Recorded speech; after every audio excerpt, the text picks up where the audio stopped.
Hey, Neves, let me talk to you for a second. Yeah, sure. What's up? I was looking at your Letterboxd. Your funny little movie reviews, your little comments that you post, huh? Yeah, I make some I funny saw ones. your little Too Fast, Too Furious review. Oh. 1 star? 1 star. 2 out of 10? That's what you think that film deserves? I mean, I don't think it's as good as the first one. I mean... I don't give a shit what you think. Change it right now. Okay. Change it right now or you're going to be looking like Josh. Okay. No. Okay, it's in my top 4. 5 stars. It's 5 stars. Top 4. It's in my top 4 now. That's better. Oh,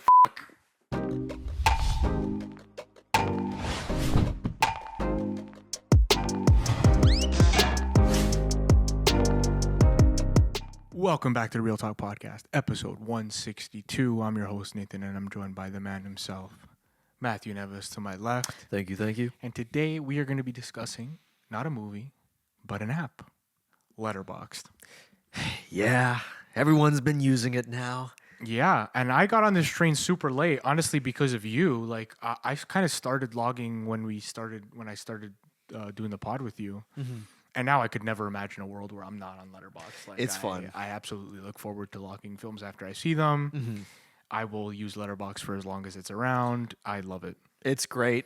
I've used this fucking app since I was 16. Which is sick. So how many films does it give you a count? Like how many you have logged? Yeah, can I tell you? Currently, right now, as of our recording, I have 1,877 films logged. Wow. Yeah. That's nuts. It's not even the most I've seen, dude. I've seen tens of thousands. Yeah, logged. that's the thing, right? It's like you still haven't logged everything you've seen. Yeah. I got so many movies I haven't logged too. But if you've been living under a rock, Letterboxd is this beautiful app. Like it's a kind of a social media for film lovers. Yeah. Sort of. It's a way to log a film. You know, you can put your review for a film after you see it. You can add a film to a watch list. It serves a lot of different purposes. You can add your friends to see what they've rated certain films. Right. And I saw Zoe Kravitz say in an interview, she's like, it's kind of like the modern day video store. Kind of, yeah. And I like that. It does have that video store kind of vibe to it. Mm-hmm. I have a lot of fun with Letterboxd. One of my favorite features of Letterboxd is if you click on the movie itself and you're like, oh, where can I watch this? And then it shows you where to watch and it shows all these platforms. It's really cool because sometimes it's like, oh, it's just Netflix. Oh, it's just, because so many people are on so many different streaming services, or you could just get it however you please. But it gives you an option. We won't tell anyone. Exactly.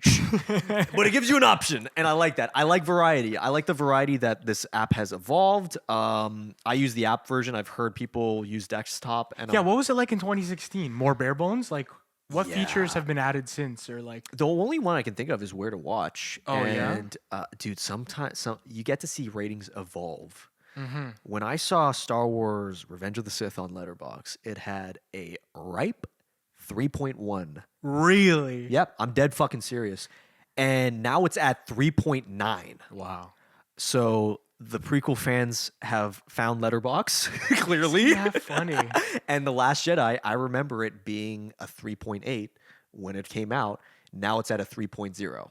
Just on the dot. Yeah, man. Dude, it's fun. It's fun really seeing crazy shit like that. It's just that Revenge of the Sith with a 3.9, I'm like, dude, Who Framed Roger Rabbit has a 3.9? There is no fucking way.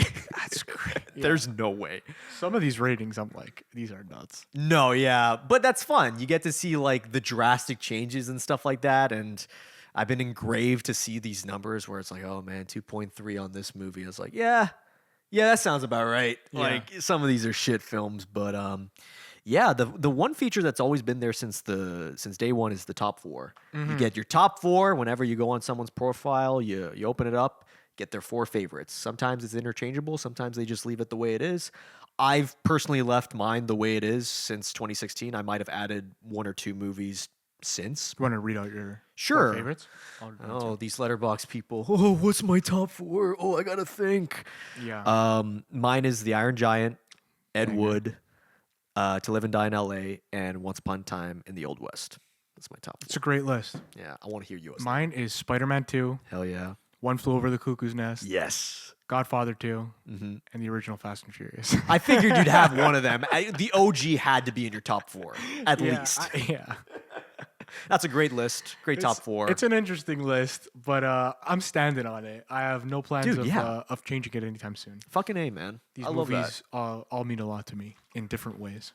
And that's what counts. That's what matters. It's your Exactly. fucking letterbox. Some people are like, oh, it's not this French film critically. It's like, no. Fucking Exactly. We put on Instagram for like on our story. I threw up like drop your top four, and we had a few people submit. So I want to read those out. yeah.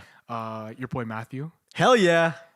Fight Club, Hot Fuzz, Yep. Shawshank Redemption, Oh, and yeah. Coraline. That's a cool four. That's a great list. I like that. Four He's a talked lot. so much about Fight Club, and understandably, it's a great movie. Super amazing. Shawshank too. It's one of the great American films. Shawshank is Yeah, that's a love- great top four. I love that one. Your boy Jacob yeah. came in with Back to the Future, Yes. Evil Dead 2, Yes. Scott Pilgrim versus the World, Fucking great film. and Indiana Jones and the Last Crusade. That's a really unique four. I'm glad he picked Crusade over Raiders, though. Yeah. I'm with him there. Crusade is so good. Great And, list. Your boy Ben said, "Fantastic, Mr. Fox." Okay. Uncut Gems, legendary. pick. Yes. Fantastic, fantastic. You are a man Good. of taste. You are a man of culture. Boogie Nights and Boogie Nights, After Hours. Oh, dude, After Hours is fucking awesome. Have you seen that I one? have to see that Dude, one. if you're Scorsese, like 80s Scorsese, Yeah. that's his best. I've been looking at that poster for so long. I do love that poster. Dude, the cast, man, you will never expect who's in that cast. I don't even look it up. Just I'm whenever gonna you get the time. I'm yeah. gonna watch that one ASAP. Fuck yeah. ASAP, especially that it's on his top four. Like I gotta. That's a gotta see great that. one. That's a great top four. I gotta right see there. that. Yeah, those were the few that commented, so I wanted to shout them out. Thank you for sharing. We definitely do some more things similar to it on our Instagram and TikTok. Hell yeah! So follow us on there because we wanna ask you questions. We wanna answer some questions or react to some stuff that you guys say on the pod in the future. I also have some celebrity top fours, which I thought would be interesting in doing. Let me hear him. Letterboxd has one of my favorite things that Letterboxd does is like they just ask celebrities They've been doing that their top recently. fours. Yeah. I think it works really well. Oh, yeah. Their content goes super viral. It's really interesting to like put a celebrity on the spot, and it's always interesting what people say. Yeah. Tom Hanks, Let me hear his. 2001: Space Odyssey, That's a classic. The Best Years of Our Lives, which I have not seen. Yeah, that's a post-war film. I could see him sit. Yeah. This is the curveball here. The Beatles: A Hard Day's Night. You know what? It is top four. What was he born in? 1950 something? Yeah, He thi- probably would have been like a kid when that film came out. I get it. And the Beatles were the biggest band in Yeah. the world, and Yeah. I guess yeah. And then his last one is Midnight Cowboy. oh fuck yeah. Yeah. That's a good one too. Matt Damon. Ooh. Matt Damon has the most Matt Damon list. It's what you expect. Godfather, Yeah. Midnight Run. A Ooh. little bit of a curveball. I have to see Midnight him Run. and Affleck fucking love Martin Brest. He directed that, Beverly Hills Cop, a ton of great films. Fuck yeah, that's a good one. I have to see that. yeah. Pulp Fiction. He has. Yeah.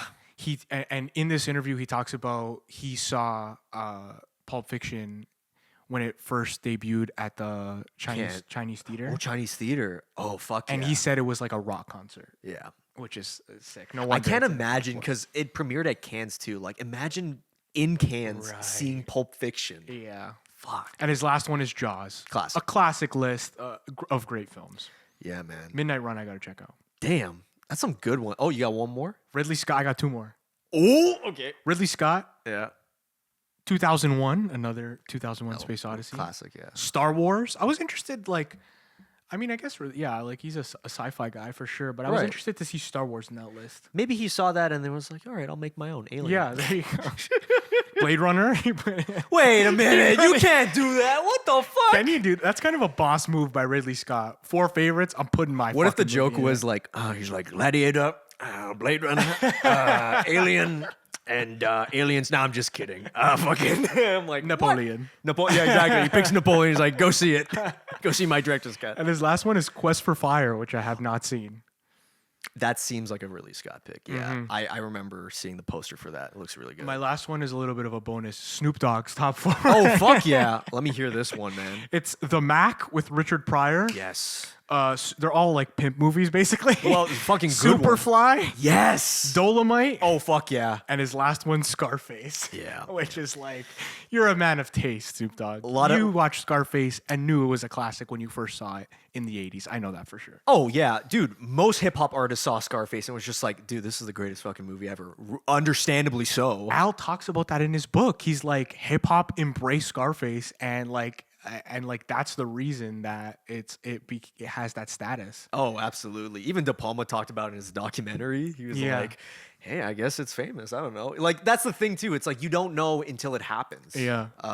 Great picks from all of those actors. I think my favorite top 4 is probably Snoop Dogg's, though. Snoop Dogg's Dude, he put a Rudy Ray Moore film in there, Yeah, man. You Rudy can't. Ray I Moore. fucking love that. That's fucking awesome. The thing about Letterboxd, too, is you get to judge people. Yeah. You get to judge people, For sure. but in a very nonchalant way. Yeah, it's you know, fun. It's film opinions. You know, I've seen movies where I rated 5 stars and I see someone rated 1, and I'm thinking, what? Yeah. Sometimes they have a review. I'm like, I gotta read this now. I gotta read what they gotta say, because my favorite thing about reviews is trying to find ones that completely disagree with mine. Me too. And they got in-depth reviews, and I'm Yeah. just like, I want to see what they think.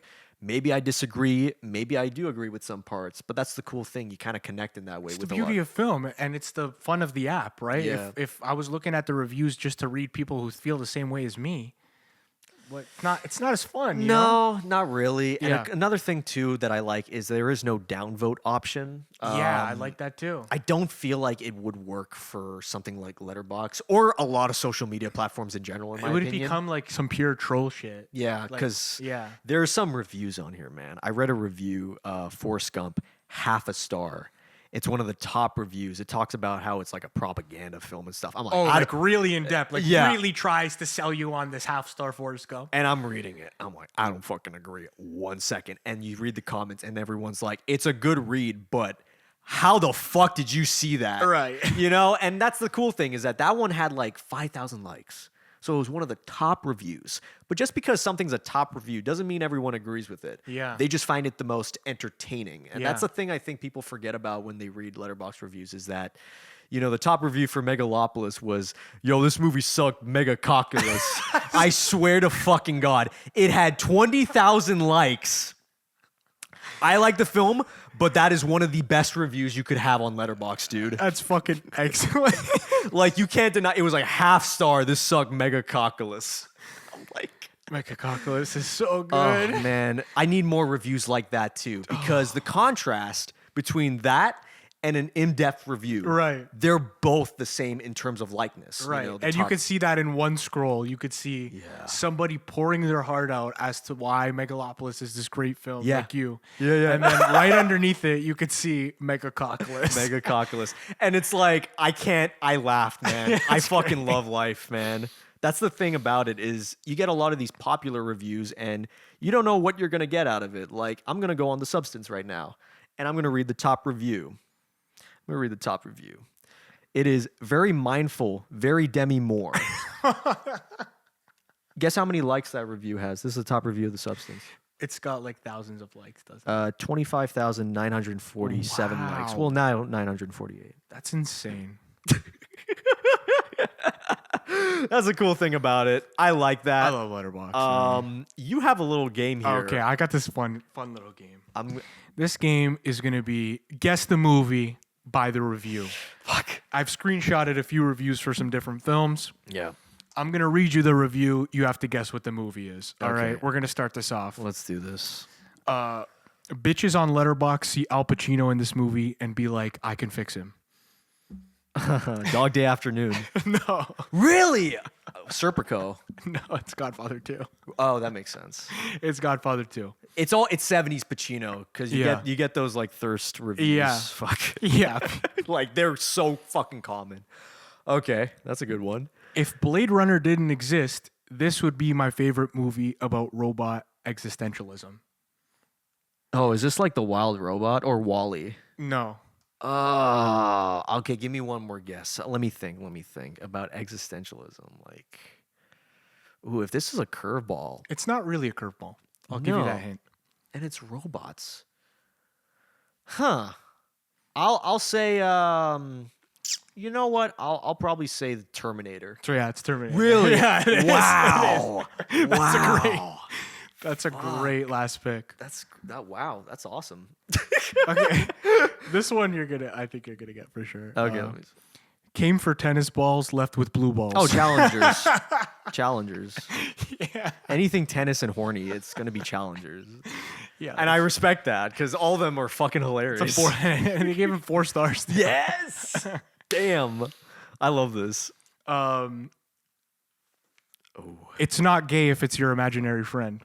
It's not gay if it's your imaginary friend. What a fucking sentence Letterboxd comes up with. These guys, they fucking know. 5 stars as well. 5 stars. It's not gay if it's your imaginary friend. I don't know. Inside Out 2.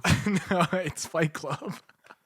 Oh, that makes sense. No, that actually makes sense. It's Fight Club. Okay, I was yeah.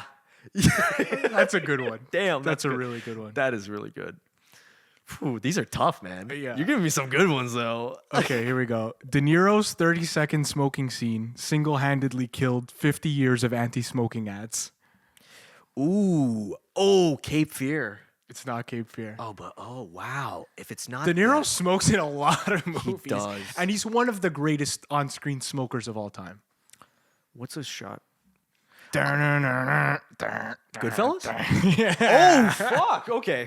It's when that music Yeah, plays. no, that's what I'm And thinking. he's taking that long pull. Yeah, no, that is. Because when I think Cape Fear, I think of him smoking the cigar and laughing like a maniac. Yeah, I'm that's like, a great one, too. But that's better, yeah. Yeah. Okay, I got one more. Okay. I think they liked cocaine in the 80s.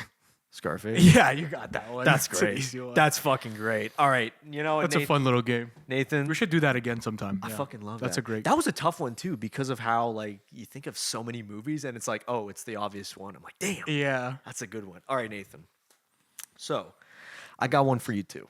I came up with this, and this might be a little bit difficult. I don't think so. You like Al Pacino? He's your favorite It's my actor. favorite actor of all time. We talked about his memoir on our last week's episode, and I figured why not make it a guessing game? Let's do it. So, Al Pacino, I'm going to name you 4 movies, and I'm going to name you the average rating, just random. Okay. And I need you to rank them from what the rating is to the least rated. Okay. All right. So I got, and these are all his best reviewed. Okay. Okay. So I got The Godfather, Scarface, Heat, and Dog Day Afternoon. Oh my God. Those all have to be so high, though. So I feel like those all have to be like the same fucking rating. yeah. Could I tell you? Do you want a hint of the average ratings? They're all random, by the way, but I'll tell you each one. So their average rating is 4.1. Got 2 4.3s and 1 4.5. So if that Okay. helps you from highest to lowest. Godfather #1, 4.5. Yeah. You said there's 2 4.3s Yes. and 1 4.1. Yes. I'm gonna say Godfather #1. Mm-hmm. I'm gonna say. Oh my God. So it's Scarface, Dog Day Afternoon, Yeah. And Heat. and Heat. Okay. Mm-hmm. Oh fuck, Heat's gotta be up there too. Yeah. Heat's gotta be a 4.3. Mm-hmm. I got Heat at 4.3. Okay. I got. Oh, this is good. I got Dog Day Afternoon at 4.3, and I got Scarface at 4.1. That's how I feel that the audience will rate it. That's not my order, Yeah. but that's how I feel the audience will rate Nathan, it. you know the audience too well. I got it? Yeah, you got it, man. No way.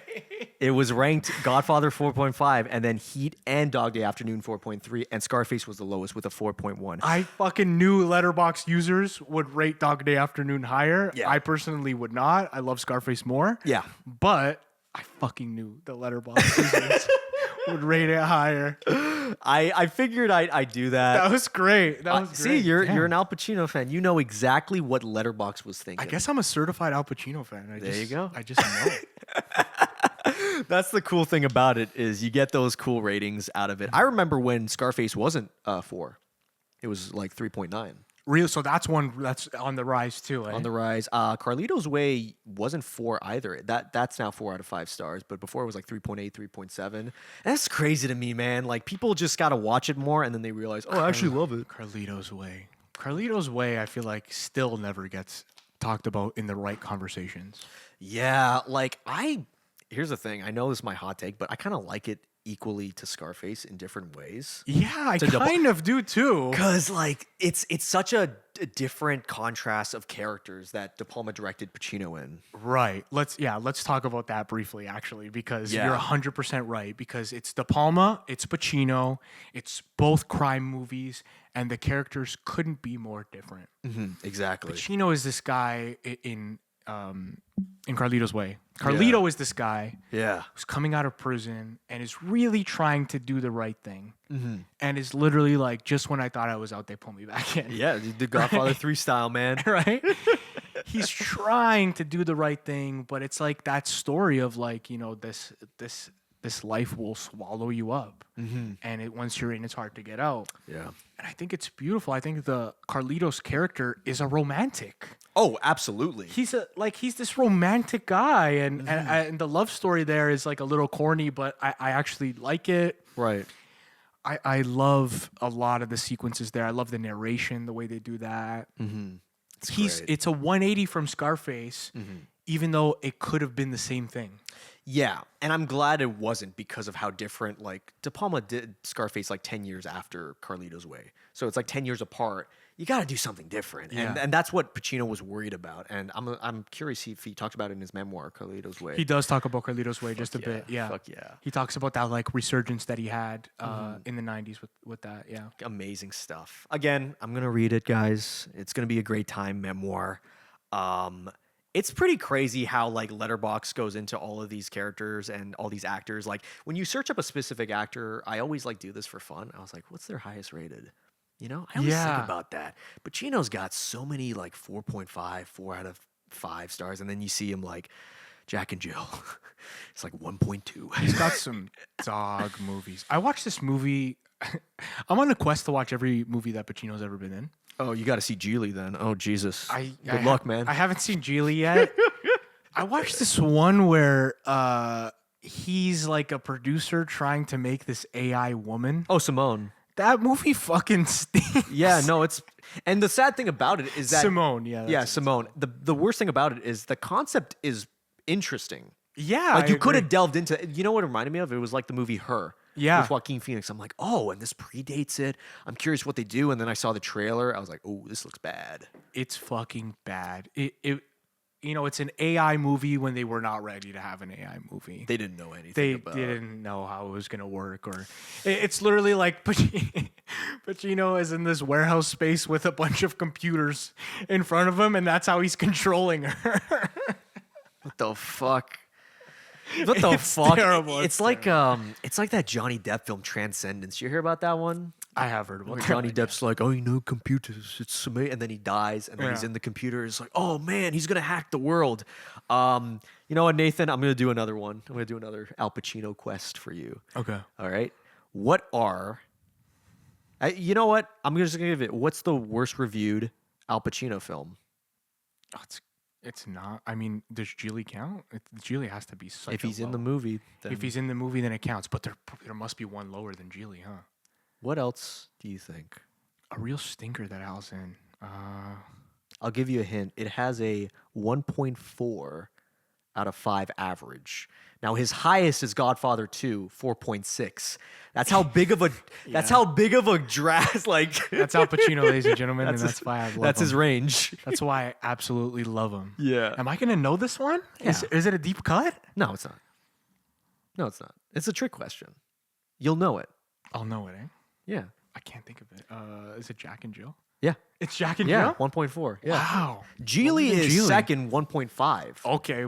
It's close. That point is saving it. The point is saving it, but That's great. Even in his worst reviewed movie, I'll always quote Dunkachino, man. Dunkachino.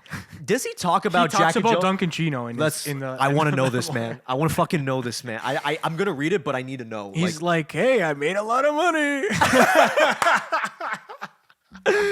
That was the bit. Isn't that the most Al Pacino fucking answer? He's like, I needed money and I was paying for 30 cell phones. Oh man. It's like this bit I saw of like one of the trailers, Jack and Jill starring this. It's like an Al Pacino. Al Pacino's like, how much are you paying me to be in this? Adam Sandler's like 20 million. He's like, hooah, now we're talking. Why don't we cap this off with a couple of films that are on our watch list? Absolutely. I think that's a cool way to end this off. I love that. You go first. Okay, I have Hot Fuzz. Thanks to Matt Matthew. Sagan? Yeah, thanks to Matt for Yeah. that one. I want to watch that film.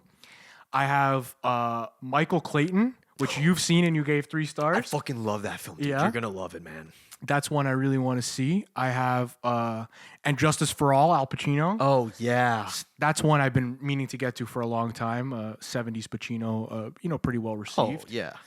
I have Badlands, 1973. Ooh, that's a good one. Terrence Malick, right? Yeah. Fuck yeah. And I have The Substance, which is a recent one. Recent one. Hell yeah. So wait, how many was that 4 you named? I named, I think I named 4 or 5, yeah. Okay, I'll do mine now. Just out of random order, I'm scrolling. First is Tetro, because I'm in after Megalopolis. I'm thinking, what did Coppola do before this? He did Tetro back in 2009, lower budget. A lot of the reviews are talking about his family in that film. It's more family oriented, so I was like, fuck yeah, I want to see something like that. Another one I want to see is Black Rain, the Ridley Scott film starring Michael Douglas. It's set in Japan. I'm feeling in that mood because around January I'm going to Japan, so I'm just like, That's sick. So I think I'm gonna watch it with my buddy Don for that one. That seems like a really good one. Another classic I I think got. you should do that and then Tokyo Drift double feature. Oh, absolutely, dude. Before your We Japan got to trip. see that. We got to see Tokyo Drift. And you know what? I'm gonna name a Pacino film and a classic film. So Pacino, author. It's a quirky little comedy of Pacino being a screenwriter and trying to deal with his kids and stuff. Oh, okay. This is what it looks like. Okay, I'm not familiar with this one at all, actually. I'm putting this on my list now. So before Scarface, he did that. I don't know if it'll be good or not. And then last but not least, I have Amadeus, Milos Forman. I gotta see this fucking film. Yeah. Everybody who's talked about it says 5 stars. Like, you're gonna love it. So there we Quality, go. hopefully. I love Letterboxd, man. I love it too, and I literally can't imagine not using it anymore. If you're on the fence of like, maybe you're not like too much of a, you're like, oh, I'm not a movie guy. Like, even if you're a casual Yeah. movie viewer, it's still fun to like remember what you thought about a film after you watched it. I love going back at the end of the year, looking at my year, seeing all the films I watched, what I rated them. And I feel like Letterboxd is going to age like fine wine. Like, Yeah. in 10 years, I can go back and be like, oh man, after I saw Megalopolis, I went to go Yeah. see that shit twice. And Right. I gave it an extra half star. And it's like, if I didn't have that, in 10 years, I'm going to forget what I really thought about some of these films. And Yeah. it's another reason why I love doing this podcast. Is it's like a kind of a time capsule about how we feel about some of these films. And Yeah. I think, look, if nobody ever watches this podcast, I still think it's great that Yeah. I could look back when I'm an old man and be like, Yeah. fucking Nev, she liked Megalopolis. It's like, oh, he still has it at 4 stars. It's just like, haven't changed it, buddy. It's like, oh, what the fuck? He rewatched it too? Yeah, I just keep seeing the rewatch. We're like 100, and you're like, 100th rewatch, guys. Megalopolis is cinema. That's definitely what I'm gonna fucking do, man. And it's just like, that's what I love about it. It's not like other sites too, like IMDb and shit. It just feels more personal, and I feel like the yeah. people in charge of the media on it are doing a great job. A great job. I love the media team. I love everything going on at Letterboxd, and I only think the app is going to evolve into being better. Absolutely. Yeah. Fuck yeah. Leave your letterbox in the comments below. Let's make some friends. Let's start Yeah. adding each other in the comments. We have ours on our description, right? Hell yeah, we have ours in the description if you want to follow us and see what we're watching. Don't forget to leave a like, comment, subscribe to your boys. It means the world to us. And most importantly, take care. Brush your hair. Peace.